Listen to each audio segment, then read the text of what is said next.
The Alternative Dig Talk. Real issues, real talk.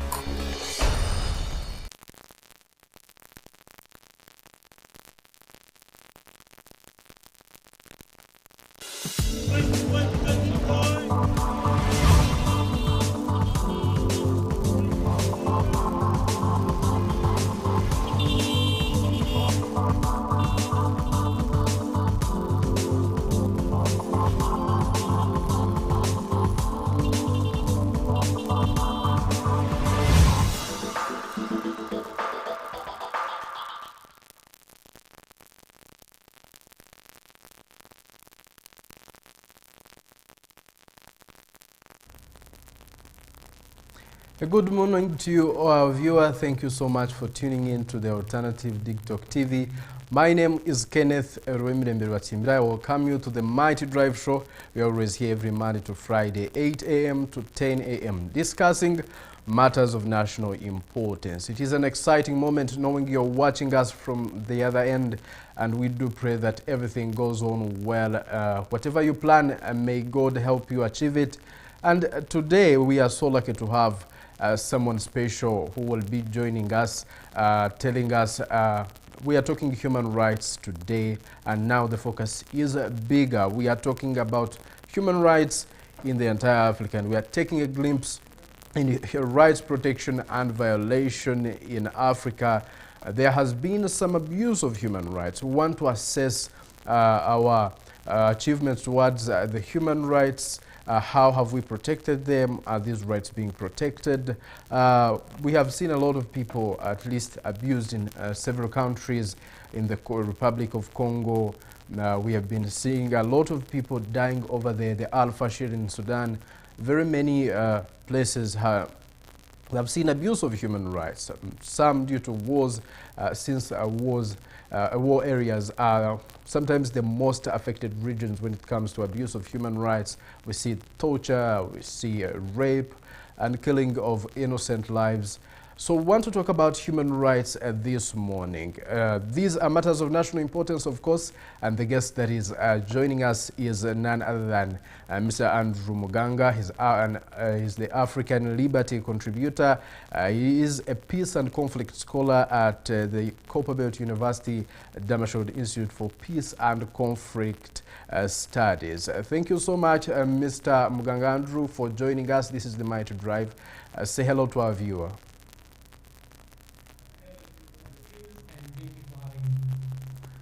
Oh, thank you so much. Starting right away, what does the African Liberty Organization do? Well, African Liberty is a student-based organizational platform that advances the ideas of freedom in all aspects of society. So we get to write a couple of issues that are affecting democracy, freedom across the continent of Africa. Well, so how do you achieve that? How do you do work? Do you go on teaching people? Do you fight for those who have lost their rights, maybe in the courts of law? Which mechanism do you use to implement that? Well, the most common mechanism that we use is to write different issues, different opinion articles addressing issues that are affecting human rights across the continent. So I'll give an example of issues that have been happening in Uganda and in Nigeria. So we have our African Liberty Writing Fellows who write about those issues addressing matters that are affecting the continent, as well as giving solutions and recommendation on how to end human rights abuses. Well, thank you. So now let's head direct. What are some of the most pressing human rights challenges facing Africa today? And maybe after them, you can tell us how they can be addressed.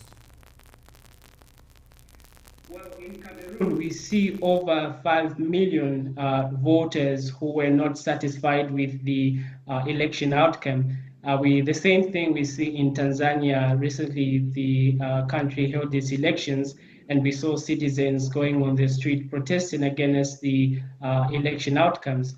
And so to address this, there is need of the electoral commissions to be very independent in such a way that there will be no government or political interference, and then we shall see the protection of human rights across the continent.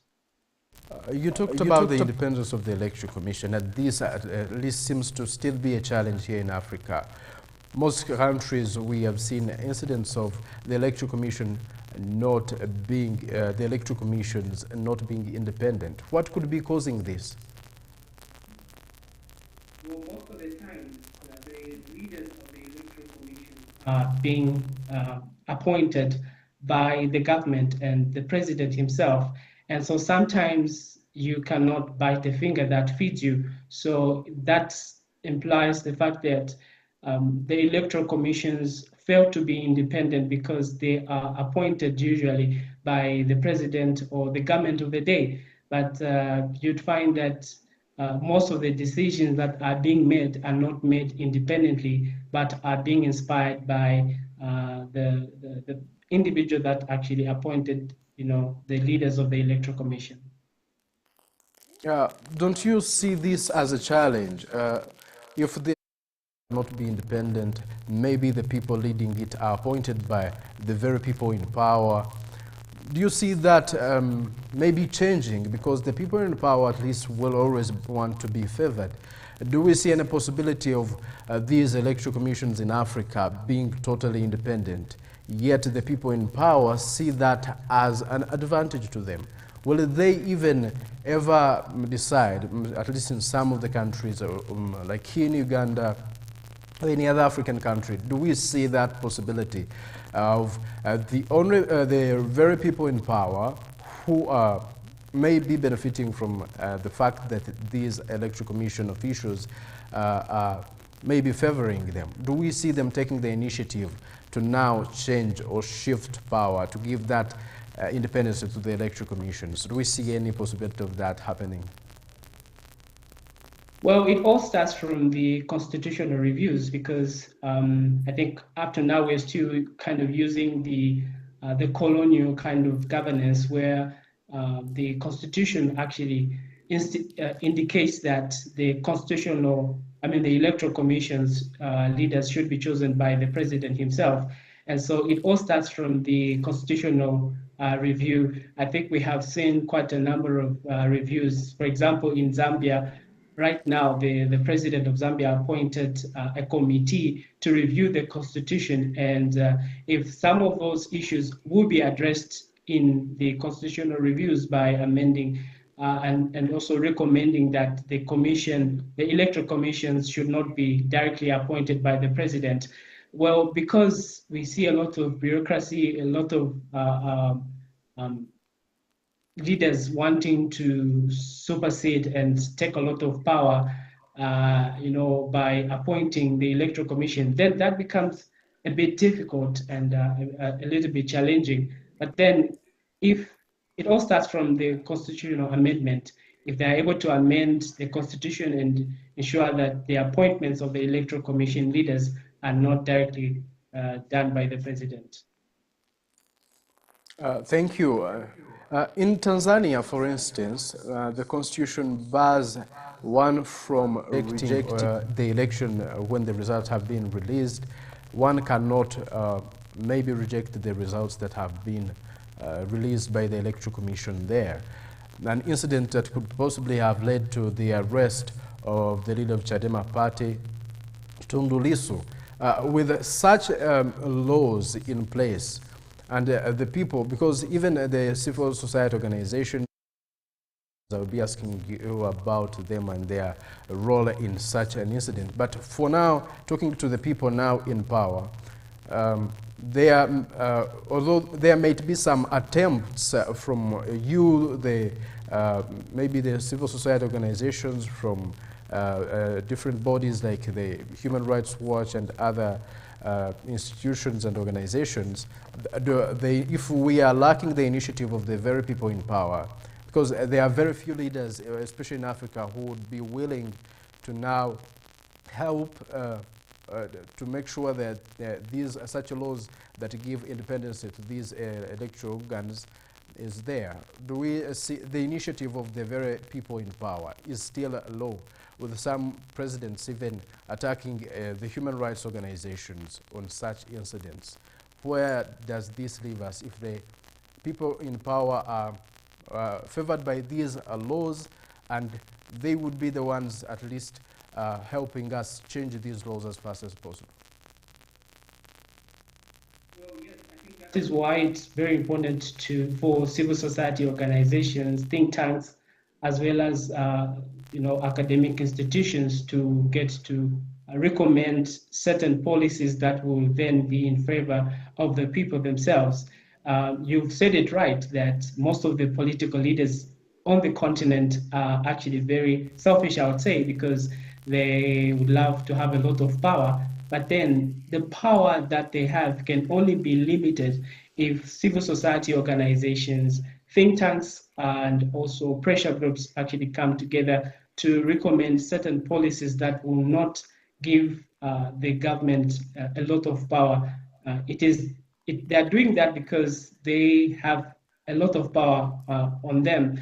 And like I said, it only takes the amendment of the Constitution to reduce the powers of the president and also the political parties that are in power.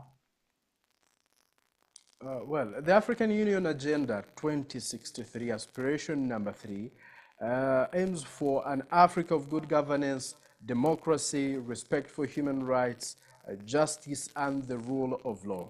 How close are we to achieving that? Do we see the pace at which we are moving, matching that aspiration come 2063, or even there are no maybe effective measures that have been put in place to make sure we achieve that? Do we see it happening by 2063, or even it's just a word of mouth and it stops on paper? Well, 2063 is very near, if you could ask me, and we've seen a few efforts that have been put in place by the African countries to reach those levels. Yet we have the policies in these countries that are very strict, and it only takes the policy reform to actually reach those levels. The regional mechanisms like SADC, of course, have brought in certain recommendations, but then, like you've put it, it's only on paper. It's time that we started implementing, policies that will later on help us reach that particular initiative that the regional integration organization actually brought in place. So far, we are still far away from reaching to that extent.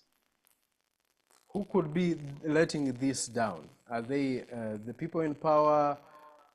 What is there? Because if these leaders sit down and say they want to achieve that, which will contribute positively towards the development of Africa, because without respect for human rights and democracies, possibly our development will still lag behind. Who could be stopping these efforts? Are they the people in power? Is it that the initiative of the very people, the fellow Africans, is still down? What are some of those barriers towards achieving that? Well, I think that is why the government should be able to have a listening ear, even though that has been a challenge in Africa, that to some extent they should be able to listen to what different civil society organizations are actually saying, because different organizations, think tanks, are actually writing opinion articles about these. But the challenge that we've been having is that most of the people that come out in open are usually being arrested. We've seen a lot of interference in on the media, who actually play a very big role in amplifying the people's voices. But then the media also has a role to play to ensure that what people have, what the public has is able to reach the ears of the government. it all starts from the government, having a listening ear, opening up or selecting, certain different committees to ensure that the government is not far away from the people, because it is the people that elected them into power, and so they should have that listening ear. So it's think tanks, civil society organization, and also political, the opposition also have a huge role in amplifying their voices. You talked about the regional international organizations. How effective have they been? Well, regional international organizations like SADC, I think a few weeks ago, gave a statement about the ongoing conflict in Madagascar, and we've seen that not to be very effective because they are not being operational about it. The only thing that was there was that they issued a statement, but nothing really changed with regards to the statement that they issued. And we also see quite a lot of conflicts that are ongoing in the DRC. We see conflict in Sudan, in West Africa, and yet these regional organizations have been in existence for so many years now. The question still lies to say, how effective are they? Well, out of that regard, in them not implementing certain mechanism to ensure that conflicts really either reduces or comes to an end, raises concerns as to if they are effective. DRC in North Kivu, there has been a lot of conflict there, but then because of lack of implementation by regional organization, conflict still goes on. So its effectiveness is actually raising quite a lot of concerns. What could be the outstanding barriers in this or on these organizations? Is it the non-interference policy or even other major outstanding reasons apart from what you just said? Well, we understand that these regional organizations are not independent as well. The fact that the policy harmonization is one aspect, because they are a regional organization and they do not only speak for a particular country, but for multiple countries. And so because of lack of policy harmonization amongst African countries, that becomes a huge barrier. And I think resources also, because these regional organizations depend on, resources that will then help them to push for protection of human rights in these countries. So that's also one of the barriers that they are facing. Yeah, well, these leaders in power have been possibly behind this abuse of human rights. They have been condemned by outside, even these international organizations. With that much need to protect human rights, even in the world, not only in Africa, we have seen the President of the United States cut aid that was going to these organizations. Where does this leave the protection of human rights? Well, that becomes very tricky. You see how, for example, the regional organizations entirely depend on the African governments to protect human rights, and yet the African governments are sometimes primary violators of human rights. And so we can't entirely depend on the government, but reminds, that helps us to remind the government all the time that they have a critical role to play to ensure that protection of human rights is upheld. They have a role to enable an environment where freedom of association, freedom to assemble is upheld in their countries. And that's why you see sometimes Trump is able to notice how human rights are being abused on the African continent because of our leaders that are not being careful on how they are leading their countries. Reflecting on the just past election in Tanzania, where we saw protesters being controlled with a lot of force by the security forces there. Internet shutdown is still there. What does it communicate in maybe in Africa, when we, because this has not only been happening in Tanzania, it has been happening in Uganda as well. Most of the African countries, during elections, we see internet shutdown. Is this a security measure maybe to prevent something bad from happening? Is it just hiding the truth from the people? Which message does it communicate? And do we need to trust the results that come out of such elections where there has been silencing of the media and shutting down the internet?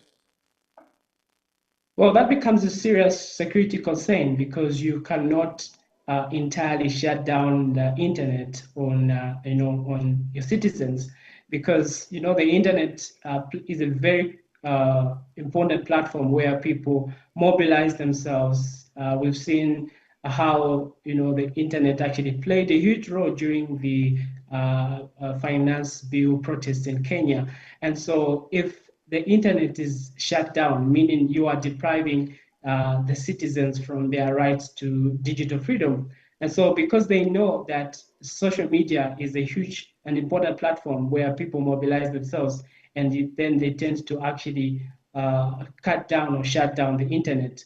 This has not only happened in Tanzania, neither Uganda, but in many African countries, as well as Nigeria and Zambia, of course. We saw presidents come in to congratulate Samia Suluhu, president here in Africa. I saw President Hakainde Hichilema, President here, President Museveni sent the vice president. I saw the vice president of Kenya, His Excellency Kithure Kindiki, the president of Burundi, showing that they were in support with the results that came out, much as they were protesters there. They were some reports at least that even some people lost their lives in the process. We did not see the condemnation from these very leaders in Africa. Do we see their initiative helpful in making sure we achieve that agenda come 2063?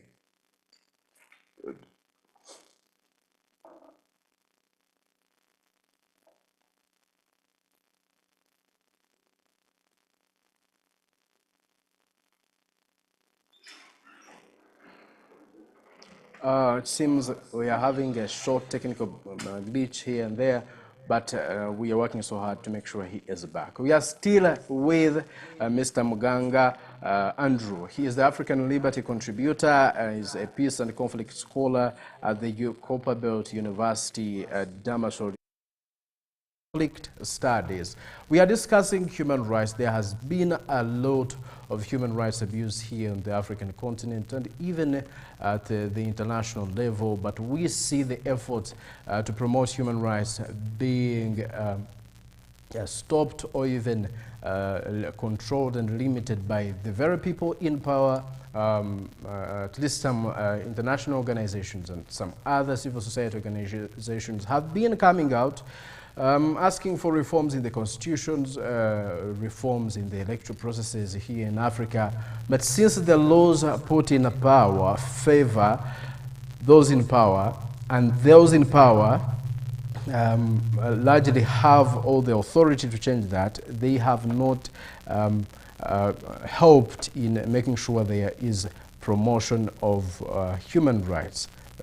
We have seen leaders who are self-seekers, who want to consolidate every institution in the government to help them stay in power for longer.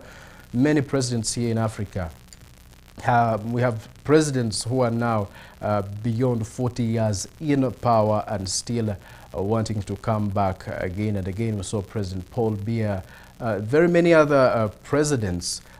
This remains a challenge in Africa. The abuse of human rights is high.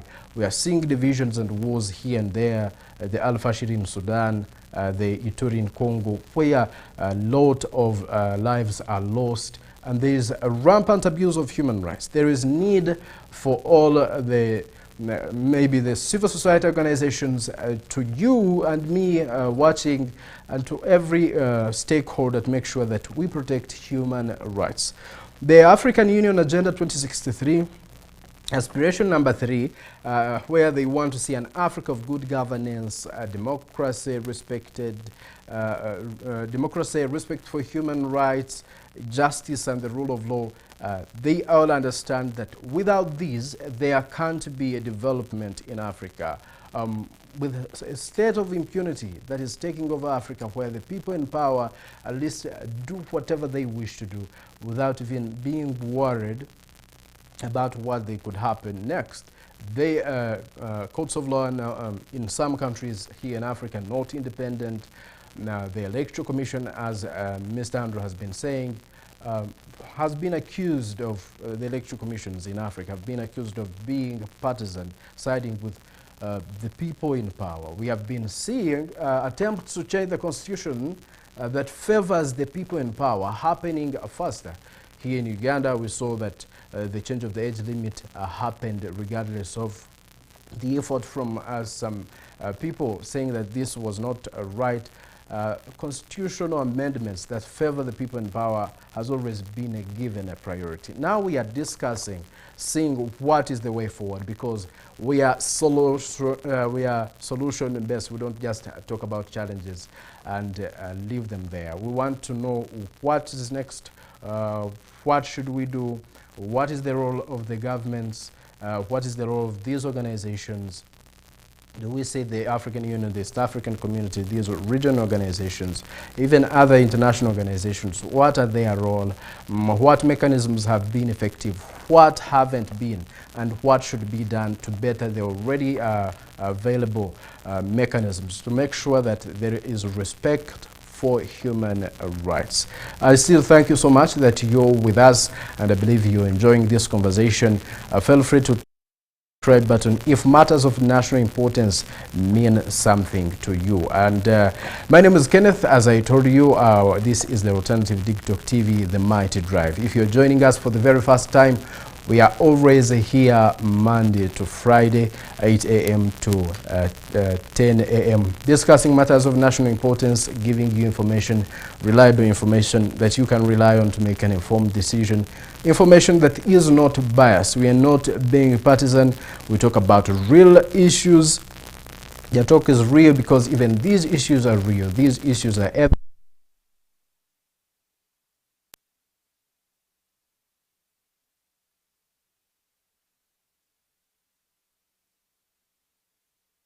in Congo and the North Kivu have lost their lives. There is abuse of human rights there. In Sudan, we saw what was happening in South Sudan.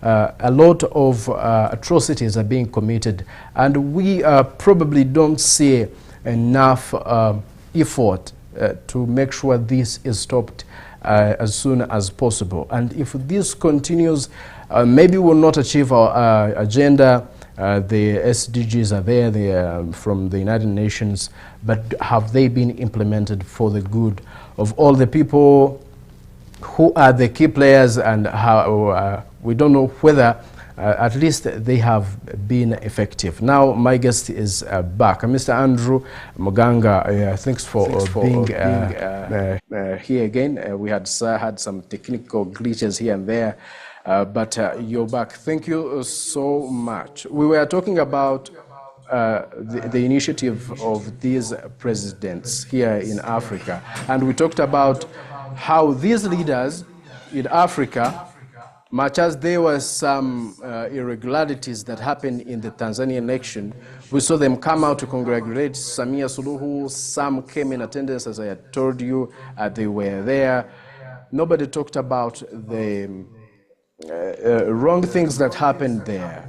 So should we say that now these people in power are forming a league that will keep them in power, to consolidate power, because they need each other? Maybe where does this leave us when the people, at least these leaders, the ones who raise this in their organizations and the regional organizations, are just keeping silent on this abuse of human rights? Well, it's very important to note that the regional organizations are entirely leaving the governments to take and protect the rights of the citizens. Like I said, the government or these countries are actually the primary violators of human rights. And so it's that's where we also see the ineffectiveness of the regional organizations. Now, it's high time that we took responsibility, that these leaders actually took accountable of the crimes that are being committed in their various countries. We see a lot of you know, children being kidnapped, killed in Sudan. That's something very bad happening there. And so if we take these leaders accountable, we take them accountable what they are doing, those are crimes against humanity. And so it's high time that the courts actually, became so independent so that these leaders are actually taken to court afterwards. Aren't Africans or even the people now losing hope in fighting for their rights? If we see disappearances of people, these opposition figures being incarcerated, some of them in jail, and the countries are moving, everything is happening as usual, as if nothing happened. Isn't this making the people lose even morale in fighting for their rights? And you as civil society organizations, haven't you witnessed this, that now people are losing hope in fighting for their rights? Because whoever comes out to talk about this ends up either in jail or is killed, some disappear. What next? Have you witnessed that, and the Africans, the people losing morale and fighting for these rights, afraid that they may lost the little rights that probably could still be there? Well, I must tell you, there is hope for Africans. In as much as we've seen quite a number of arrests, arbitrary arrests that are that are going on right now, but there is still hope. A very good example is the Gen Z in Kenya, where young people are always on the streets fighting for what belongs to them. And I should tell you that this is not the time that we should give up as Africans in fighting for what is ours. It is the time that we now need to unite. I think unity is one good purpose that brings people together in fighting for what really belongs to them. So there is still hope. These organizations contribute to those efforts already available, or to these aspirations of the people. If there is still that hope, how can these now organizations work hand in hand with these people? What new measures or mechanisms that can be put in place to support these people coming out to now also defend their rights? Any suggestions to these organizations, even to civil society organizations, regional and international organizations? All right. So the main thing here is, because of the constitutions that is giving a lot of power to the African presidents. That's where the thing is. But imagine a constitution that is rightly amended to reduce the powers of the president, then that becomes a huge success. So civil society organizations and different pressure groups should come together, put their minds together to ensure that they push for amendment of the constitution, because that's the only key that will help then protect the rights of individuals on the African continent. At a time where the civil society organizations, are being termed as Western agents in some African countries, don't you feel your work threatened in any way? Isn't this a major challenge where we even see some countries are actually fighting these civil society organizations, saying they are Western agents here in Africa, trying to promote international interests? Isn't this a huge challenge you're battling, you as civil society organizations? Well, that's one thing that that is a misconception, I would say, because the civil society organizations are always fighting for local solutions. Um, People say they are international influence, they are Western influenced, but at the end of the day, what they are fighting for are local solutions, and these local solutions are what is going to help contribute to the protection of human rights on the continent as well as in their specific countries. We talked about wars in Africa, a very fertile ground for abuse of human rights. Do we see this stopping any time, like the abuse of human rights, the wars that are a fertile ground for the abuse of human rights? Like, are there efforts to end these wars? Because at least in wars, people die, there is torture, there is rape, and a lot of abuse of human rights. What attempts are there to make sure there is a lasting peace in Africa and to prevent the abuse of human rights? Well, we've seen the regional organizations as well as the United Nations deploying different troops in the war-torn zones in the DRC as well as in Sudan. I think we have the peacekeeping missions in Sudan as well as the Central African Republic. And so apart from deploying peacekeeping missions, I think we also have the early warning systems. These are able to detect conflict before it actually becomes worse or before it happens. So regional integrations or organizations are able to detect conflict before it escalates. But majority say that these forces there have not done enough to make sure there is peace. It comes in at the time maybe to help here and there, but these measures have not been very effective. What else can these international organizations do apart from, like you talked about, preventing conflict before it happens? What is even that major challenge that is leading to instability in those regions that maybe these organizations can solve before it ends in two wars? Because these wars come after some maybe other underlying factors. What are those that these organizations can solve, maybe to prevent these wars from happening?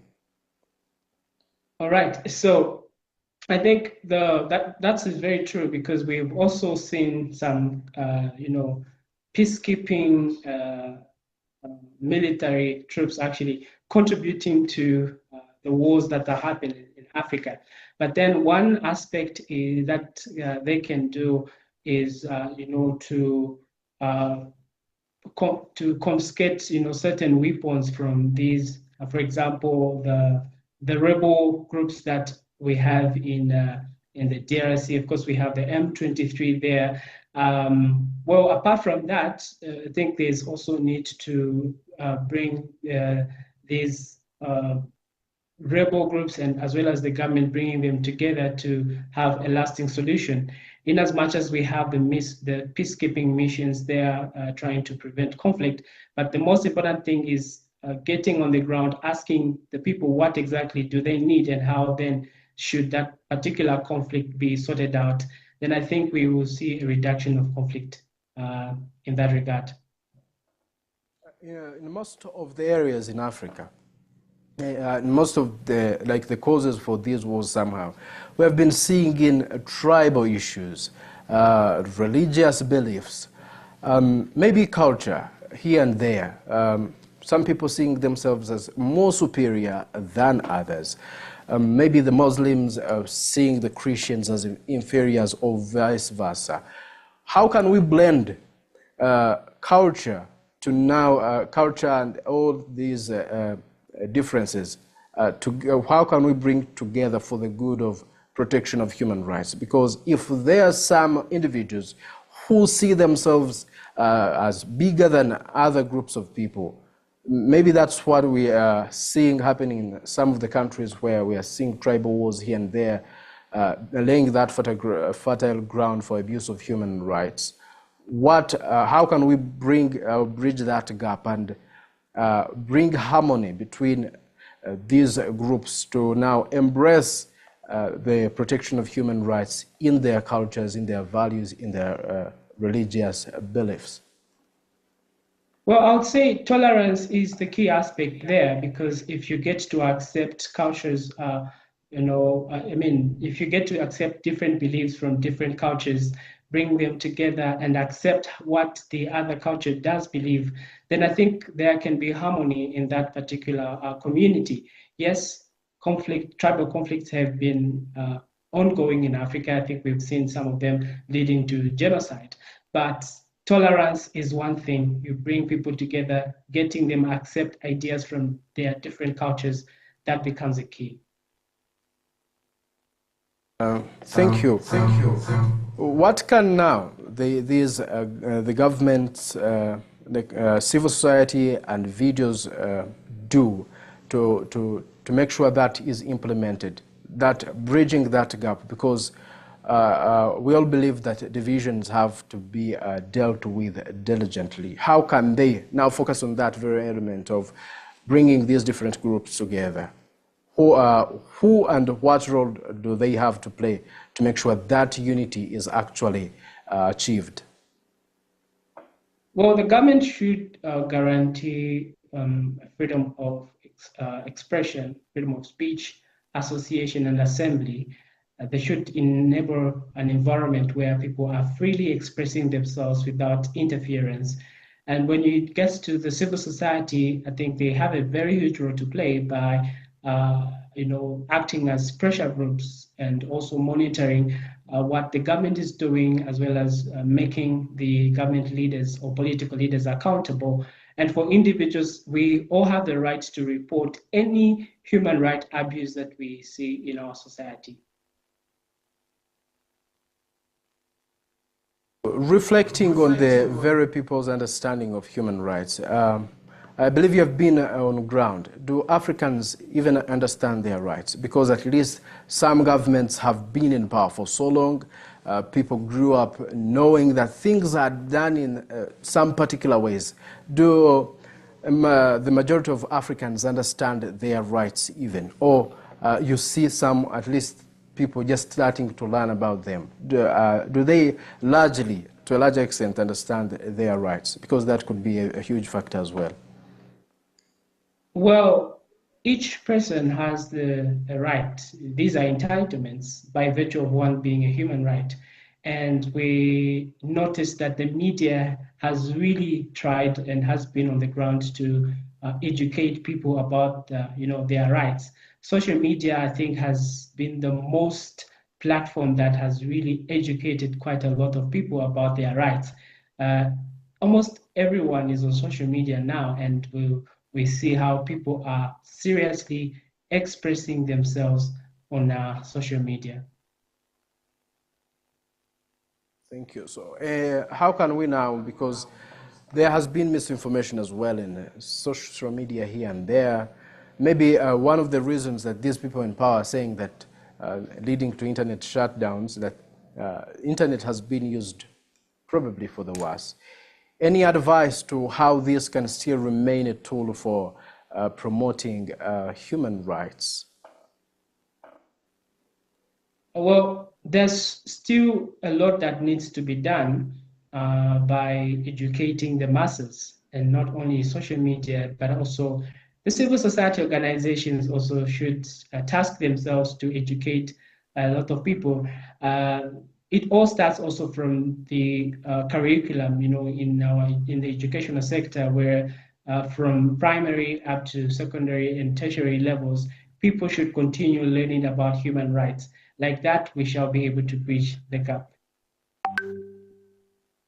Well, thank you so much. That is Mr. Andrew Muganga. For you, he's the African Liberty contributor, a peace and conflict scholar at the Copperbelt University and Hammarskjold Institute for Peace and Conflict Studies. We are talking about human rights. These are real matters, matters of maybe the world importance, not just Uganda. With major focus in Africa, where at least there has been some abuse or even much abuse of human rights And we still question ourselves. Have we done enough as individuals? Have all the stakeholders done enough? And now the question to you, Mr. Andrew. How do you see people's involvement in fighting for these rights, at least the individuals, without even the organizations and the governments, the initiatives of the people themselves? How can you rate it? Where have they gone right? Where have they gone wrong? And how best can they help promote their rights? Well, each and every individual, first of all, must understand the rights that they have before you actually get to go beyond the limit. First of all, we need to understand what are my rights? Am I going beyond, and am I interfering in my neighbor's rights? So that aspect should be very important before any other mechanism or initiative. And so human beings or individuals should be able to know that we all have the freedom of expression, we all have the freedom of speech, and no one should be able to tread upon us. And that's one aspect that is very important to know.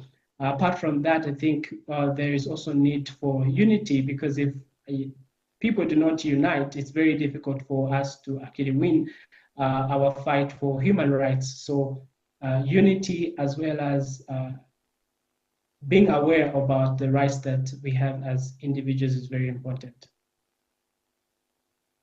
Institutions most of the times interpret these rights for us. If it is the right of expression, now the courts of law can come in and interpret whether you stick to your right or even violated other people's rights.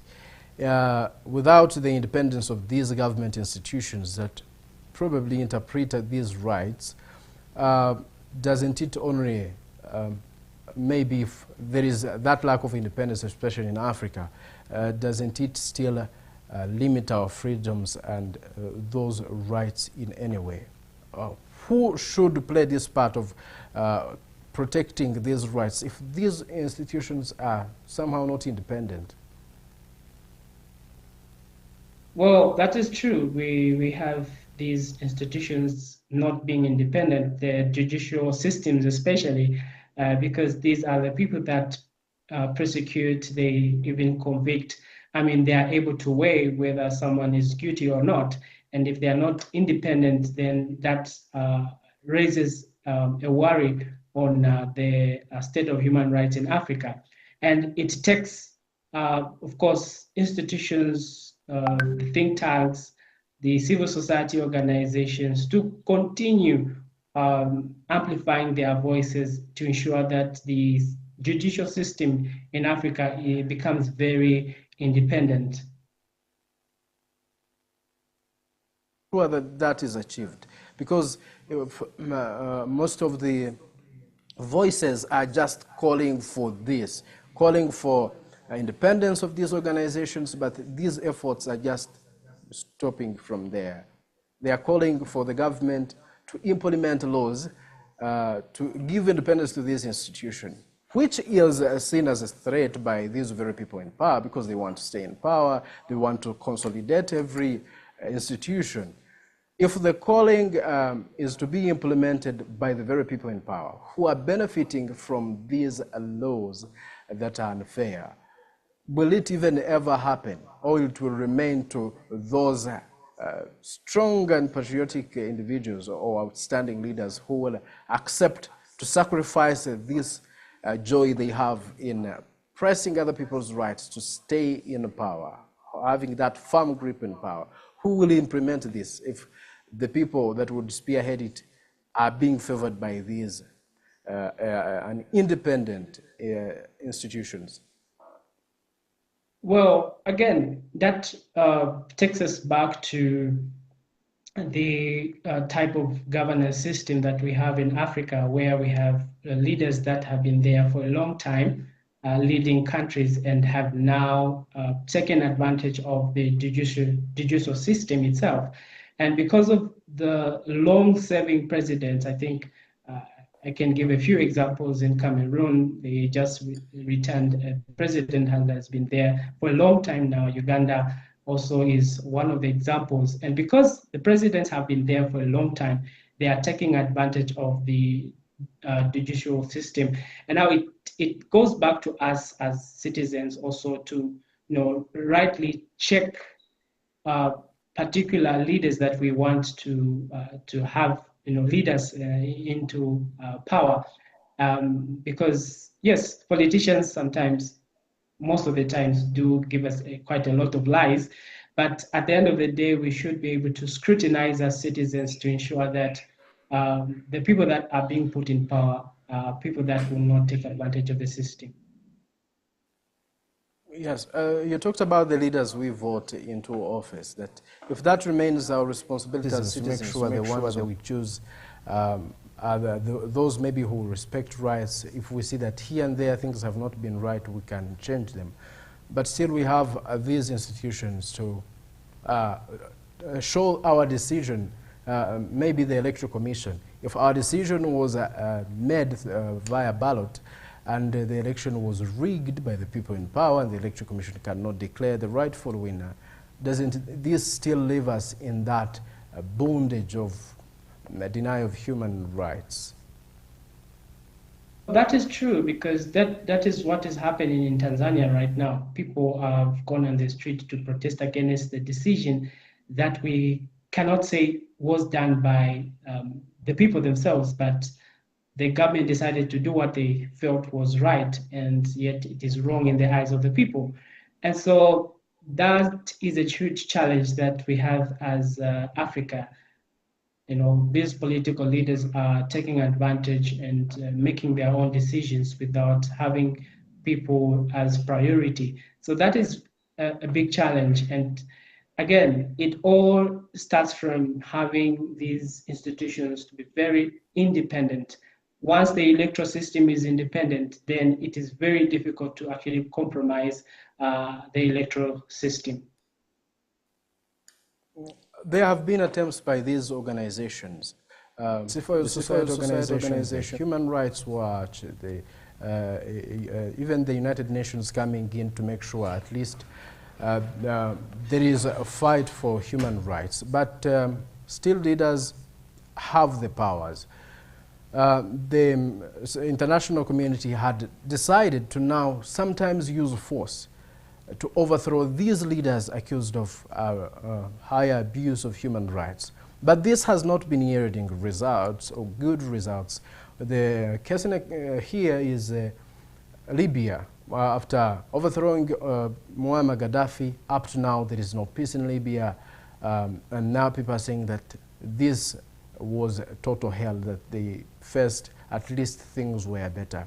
When these attempts to now act, not only to speaking, are there, and when they have tried to act and overthrow these people in power, violating these rights, bringing in new leaders, still we have not had peace there. We have not had respect for human rights.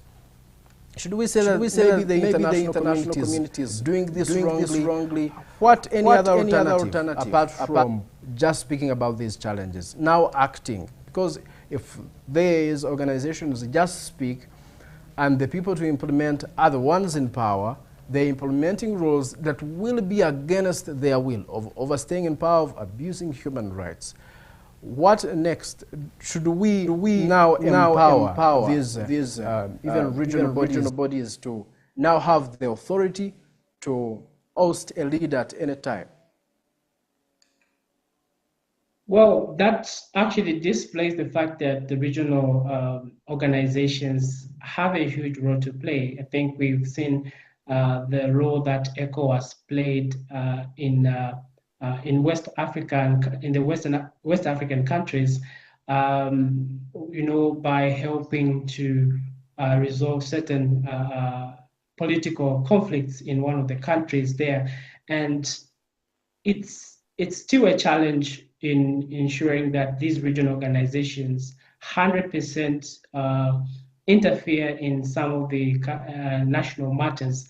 But I think also, it's a challenge that we can give to the regional organizations not to entirely depend on the government to protect individual human rights, or entirely depend on the government to ensure that the democratic processes actually happen in these countries. They are supposed to actually entirely interfere when human rights are being abused, not in fear of or in favor of anyone.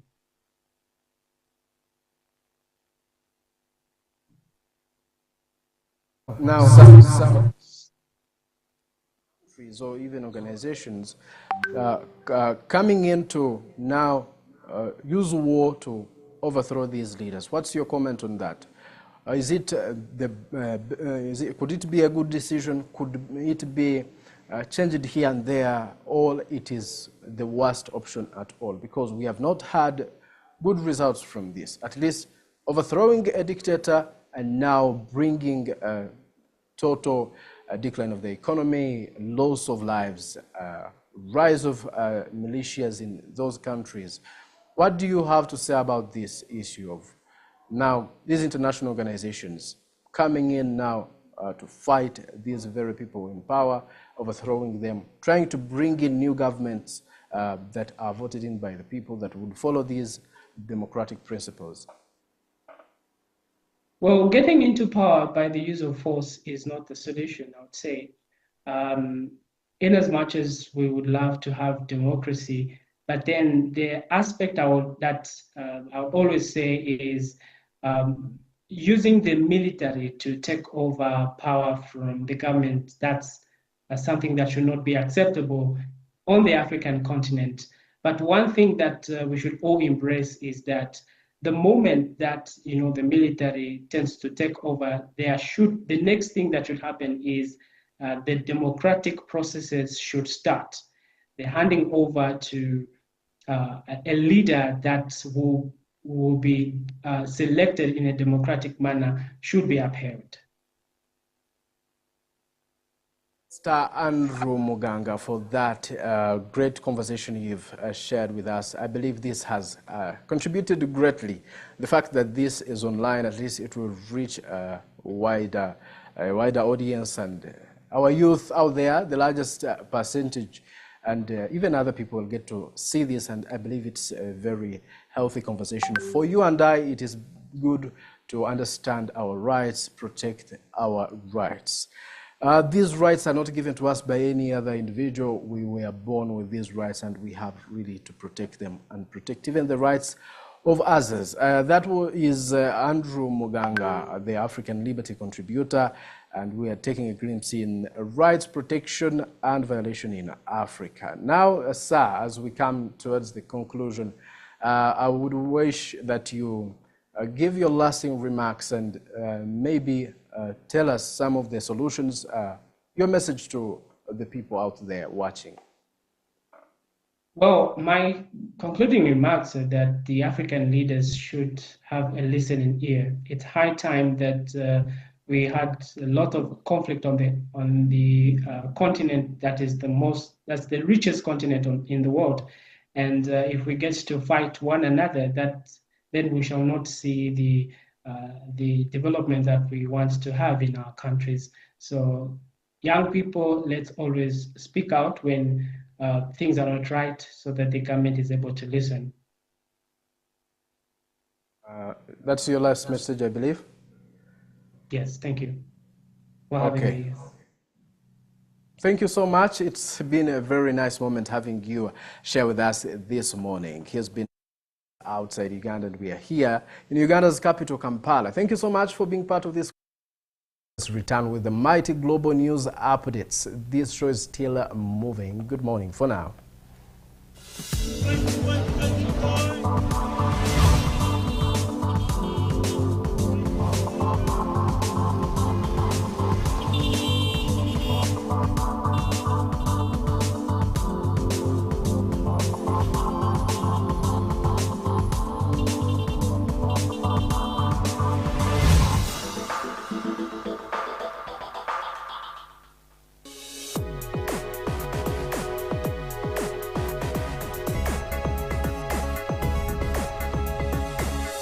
The Alternative Dig Talk. Real issues, real talk.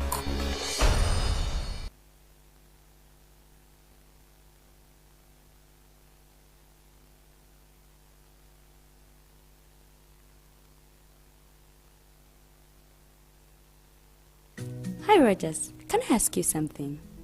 Shoot. What does corruption mean? Well, summarily, corruption is abuse of public power for personal gain or for the benefit of a group to which one owes allegiance. For example, when a public office is abused by an official accepting or soliciting a bribe. By the way, private people can be corrupt too, like bribing police officers to escape fines. Okay. So exactly how does that concern me? Well, do you pay taxes? I guess, yeah. What does that have to do with this? Everything. Because those taxes you pay are supposed to facilitate services you use, like water, electricity, roads construction, medicines in hospitals, name it. Okay, that is much bigger than I thought. But it can be stopped, right?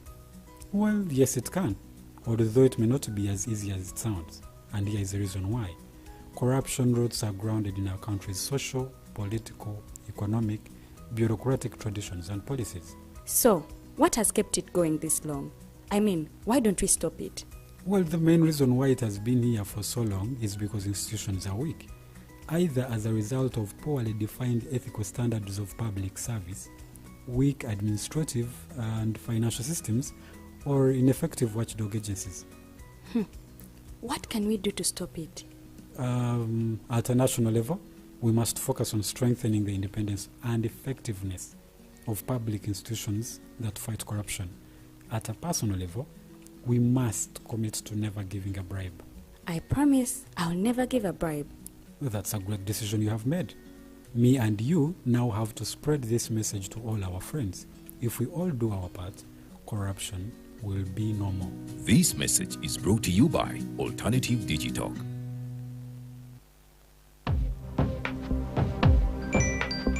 Go to the church, though. Tawali man, what's up? Man, can you imagine people just dump everywhere? Someone drinks water and throws the bottle wherever. Come on, Rogers. What else do you expect people to do with an empty bottle? Simanya now, recorder. Did you know that plastics take at least 450 years to decompose? What? That's a long time. Exactly. Because plastics are made out of a lightweight and flexible material that doesn't decompose easily. And plastics everywhere in the environment cause plastic pollution. What is plastic pollution now? It is the accumulation of plastic waste in the environment, like bottles, polythene bags, straws. All of these contribute to plastic pollution. I have been using them without knowing their effect. Yeah, a lot of people have. Plastics are a danger to the ecosystem, both on land and in water. So how can we overcome this problem? Is there something we can do? Oh yes, we can reduce by minimizing the use of plastics, reuse by repurposing them, or recycle by collecting and processing them into new products. Everyone wants to change the world, but no one wants to change themselves for the world. How about we change our habits for the world? And it starts with me and you. This message is brought to you by Alternative Digital.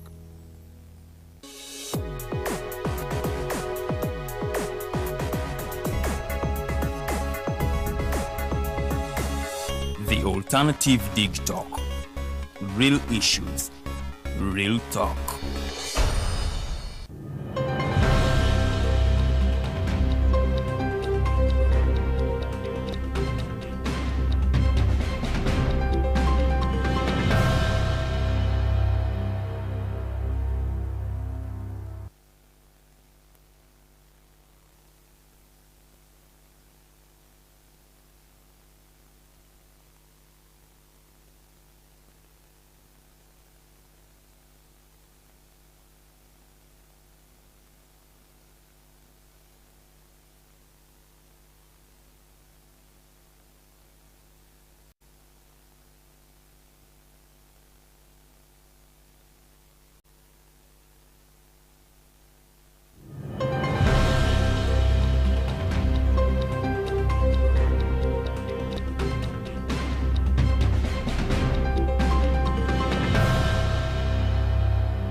The Alternative Dig Talk. Real issues, real talk.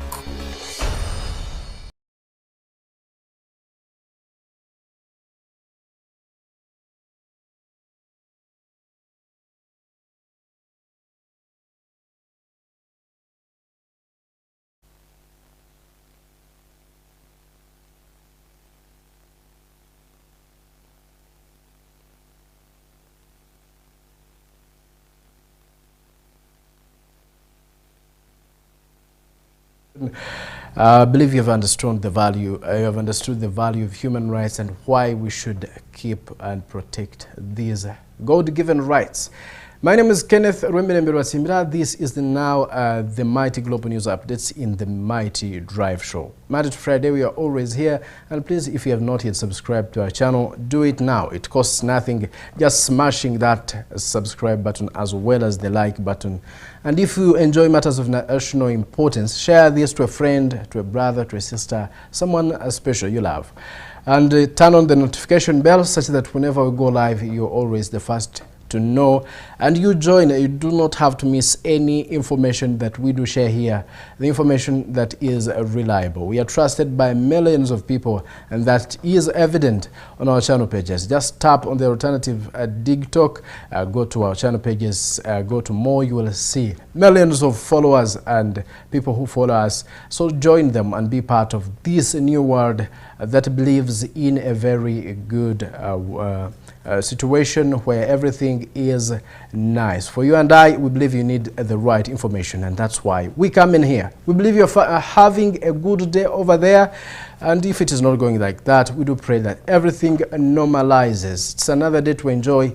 Life shouldn't be miserable. Life should be should have a lot of fun. You should enjoy each moment you have. At least you have some things that others dream of. So be happy with that little you have. Now let's dive deeper into some of the stories that are shaping conversations this morning in this the Mighty Global News Update. Starting with the story of Kampala flooding. We were telling you here yesterday that floods that disrupted business communities near, especially those that are near Hammarskjold drainage channel. A lot of goods were destroyed, water entering the basements and reaching the even to the height of the first floors. Business owners and operators were crying, saying that this has happened because the Hammarskjold drainage channel was blocked and constructions are happening atop it, which they say is now blocking the water, and the water is now forced to enter people's shops, ruining businesses, making them incur huge losses. We had some businessmen talking that at least they had lost over 100 million Ugandan shillings. Most of the shops, each shop owner saying they have lost goods worth millions of Ugandan shillings. They are now calling upon the government to come in as soon as possible and to compensate these business people. Some were crying that they have loans to pay, the taxes are very high, and now even the rent fees are high, that now they have no any other alternative. If the government does not help them, their story could end just like that. I mean, in the business perspective, and they are calling upon the government to really look into this and find a lasting solution for it. Yesterday, still we had learned that the KCCA had passed a resolution. Yeah, the KCCA council meeting had passed a resolution previously to stop. The resolution was stopping Hammarskjold from continuing constructions on the Hammarskjold drainage channel. However, we saw the construction still ongoing, and now the minister, Right Honorable Prime Minister Robin Anambanje, of course, came in there to assure the people that the government is working so hard and that everything will be now okay. This will not happen again, that they were working with the stakeholders to ensure this does not happen again, and she asked the people to stay calm as the government looks for the way forward, and that some will be compensated, they will receive compensation from the government, and that the government, of course, cannot just come out and start giving out money or compensating these people. They have to follow the right procedure, find out who needs what. So the valuers will be sent there to value businesses and the level of losses that were incurred. At least that is the message we got from there. The person they accuse of all of this, Hammarskjold, the one who is behind the Hammarskjold project, where the buildings are going to be constructed on top of Hammarskjold drainage channel, apologized to all of the business people saying that they are sorry that this happened, but they should now look for ways of harmonizing this, and that it does not become a source of disunity, that he's doing this for the good of his country. Instead of him investing outside Uganda, he wants now to invest here in his very own country to benefit now the citizens, that it is not good for these wealthy people to invest outside Uganda and when their home countries are just lagging in poverty, that he is now coming in to solve that. But they should find solutions together, not leaving it to Hammarskjold, that the government and the people themselves should work hand in hand to make sure at least there is a lasting solution for this thing. He's added that floods had been occurring, so this is not entirely the achievable project that is causing this, but rather that is not the time to point fingers in one another, but a time to come together as a team and find lasting solutions that will end this challenge in Kampala. As business communities stay saying that this construction should stop as soon as possible if these floods are to stop. Though the Prime Minister did not talk about that, only that she advised that the channel should at least be widened a little bit, that it is now smaller to handle too much water that will be passing underground. That is it from there. At least the news coming in indicate that the government is trying to find out the best way to compensate the people over there. Now, on our other news, we learned about the sad story of Chibarama's wife who lost her life, Monica Nabukera. The late now was found lifeless in a bathtub in her home, that is located in Seta Magere, Wakiso district. Without injuries on her body, the police has said that they are still carrying out investigations to find out what could have led to her sudden demise, and that she was just found there in the bathtub, lifeless or dead. This comes at a time when the husband's whereabouts, John Bosco Chibarama, still remain unclear. For now, 6 years, they don't know where John Bosco Chibarama was. The wife had made several attempts to find out where his husband could be. These people were saying that the security forces were the ones with John Bosco Chibarama, that he was abducted. Now the question is still unanswered. The security forces have come out to say they do not know the whereabouts of John Bosco Chibarama, and up to now he is still missing. His family says it is now 6 years since June 3rd, 2019, when they say he was abducted because of political reasons, maybe because he was a member of the National Unity Platform and a diehard. Now, several top officials in the National Unity Platform were coming out condemning this, saying that the security forces and the government was behind his disappearance. And up to now, 6 years down the road, the wife has died without seeing the husband. Much as she has always put in a lot of effort to find out, using legal means, asking here and there to find out the whereabouts of the husband. And for all these years now, she is no more and the husband is still missing. Our deepest condolences to the family upon losing that fellow Ugandan, and we stand with the family that lost Monica Nabukera.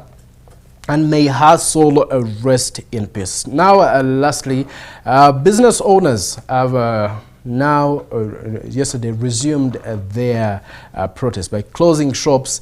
Remember that previously they had met with various stakeholders, including the President, the Prime Minister, and very many other government officials, trying to find lasting solutions for this. These business people are saying that they are paying huge taxes.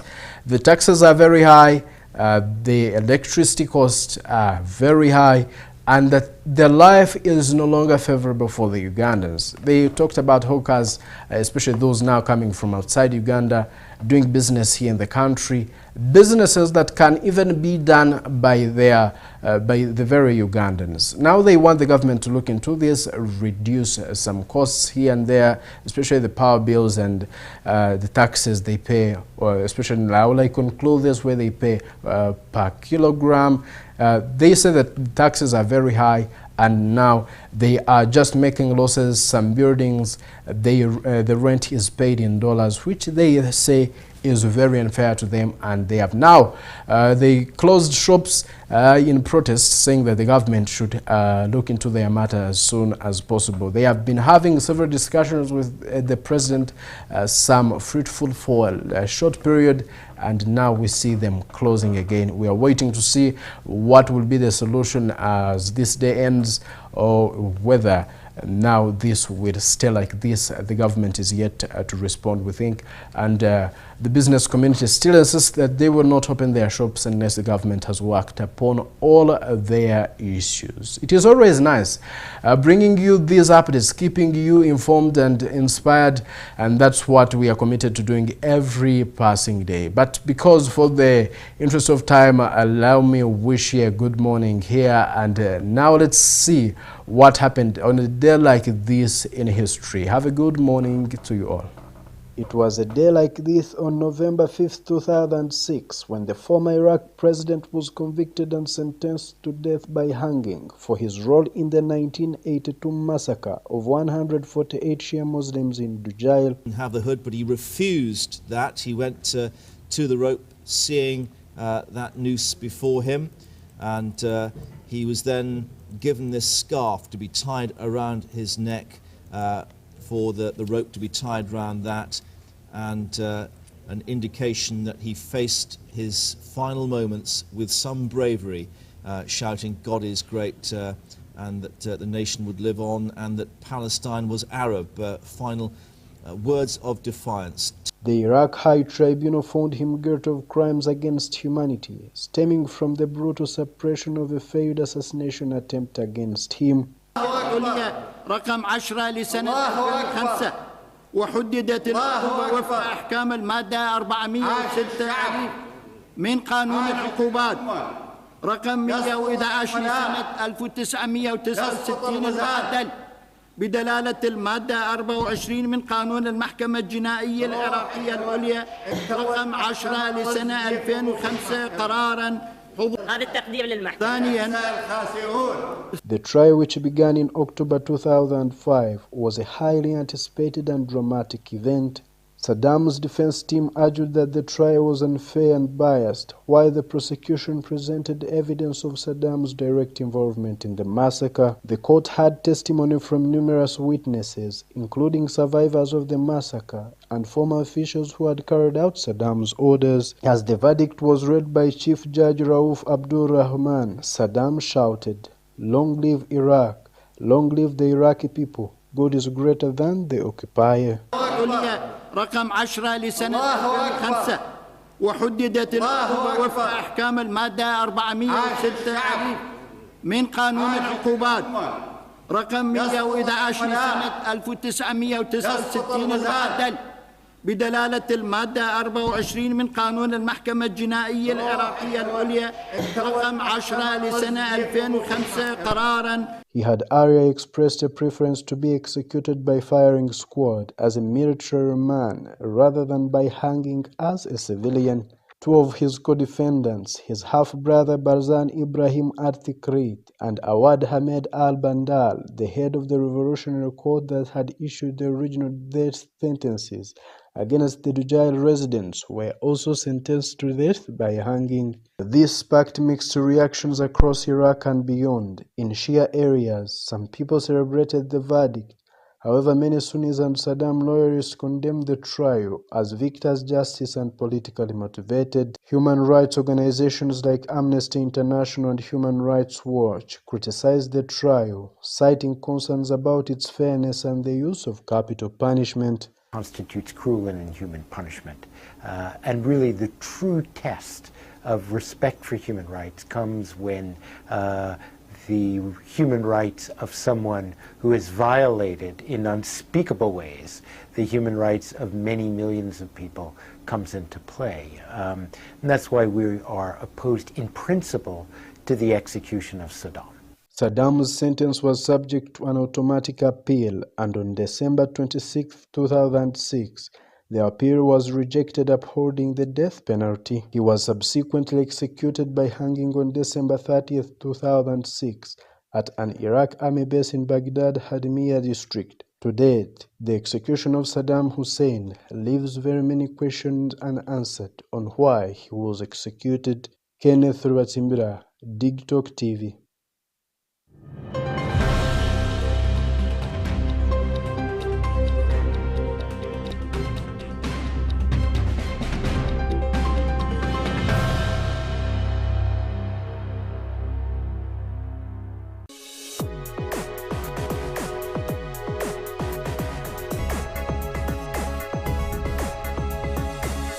The Alternative Dig Talk. Real issues, real talk.